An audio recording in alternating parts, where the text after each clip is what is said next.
পরীক্ষায় পাশ এই ২৭ জন এবার থেকে ফুটবল, ক্রিকেট, ভলিবল পরিচালনা করতে পারবে। ফুটবল, ক্রিকেট, ভলিবল খেলা পরিচালনার জন্য ওরা লিখিত, মৌখিক এবং ব্যবহারিক পরীক্ষা দিয়েছিলেন। পরীক্ষায় ওরা উত্তীর্ণ হয়েছেন। তাই শনিবার শিলিগুড়ি হাকিমপাড়ার জিটিএস ক্লাব লাগোয়া চিনু ভবনে ওদেরকে শংসাপত্র, মিষ্টির প্যাকেট এবং ফুলের তোড়া তুলে দেওয়া হলো। শিলিগুড়ি মহকুমা রেফারিজ অ্যান্ড আম্পায়ার অ্যাসোসিয়েশন সেই অনুষ্ঠানের আয়োজন করে। অনুষ্ঠানে মোট ২৭ জনকে শংসাপত্র তুলে দেওয়া হয়েছে। ওরা ওই ৩টি খেলা পরিচালনার বিভিন্ন পরীক্ষায় পাশ করেছে। সংস্থার সম্পাদক রানা দে সরকার জানিয়েছেন, এই ২৭ জন এখন থেকে শিলিগুড়ি সহ উত্তরবঙ্গের বিভিন্ন খেলার মাঠে খেলা পরিচালনা করতে পারবেন। সেই শংসাপত্র প্রদান এবং শুভেচ্ছা জ্ঞাপন অনুষ্ঠানে প্রধান অতিথি হিসেবে উপস্থিত ছিলেন শিলিগুড়ি মহকুমা ক্রীড়া পরিষদের সম্পাদক কুন্তল গোস্বামী। বিশেষ অতিথি হিসেবে উপস্থিত ছিলেন শিলিগুড়ি মহকুমা ক্রীড়া পরিষদের সহসভাপতি জয়ন্ত সাহা, শিলিগুড়ি ভেটারেন্স অ্যাসোসিয়েশনের সভাপতি কালু চন্দ, শিলিগুড়ি মহকুমা ক্রীড়া পরিষদের সহ সম্পাদক সজল নন্দী। তাছাড়া উপস্থিত ছিলেন রেফারিজ অ্যান্ড আম্পায়ার অ্যাসোসিয়েশনের সম্পাদক রানা দে সরকার, সভাপতি সলিল বর্ধন, সহ সম্পাদক দেবরাজ চৌধুরী, কার্যকরী সভাপতি চন্দন ভট্টাচার্য প্রমুখ।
পাপাই রায়, পাপাই আসো। ফুটবল শুরু হয়েছে।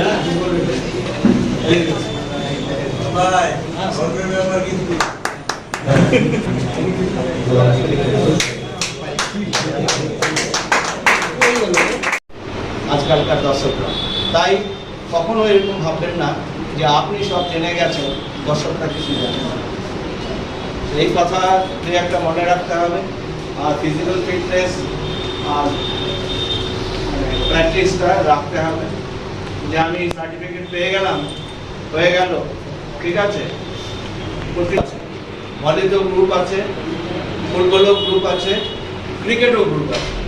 সবসময় যারা যেই গ্রুপে আছেন এসে পৌঁছেছেন, আমি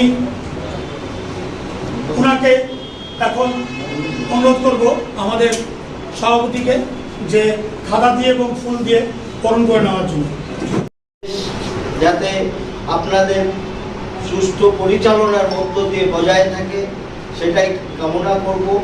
এবং শিলিগুড়ি রেফারি অ্যান্ড আম্পায়ার্স অ্যাসোসিয়েশনে যে এই উদ্যোগ, তাকে সাধুবাদ জানাই। এবং এখানে অনেক সিনিয়র দাদারা আছে যারা পূর্ববর্তী যখন তিলক ময়দান ছিল তখন থেকে শুধু তিলক ময়দান নয়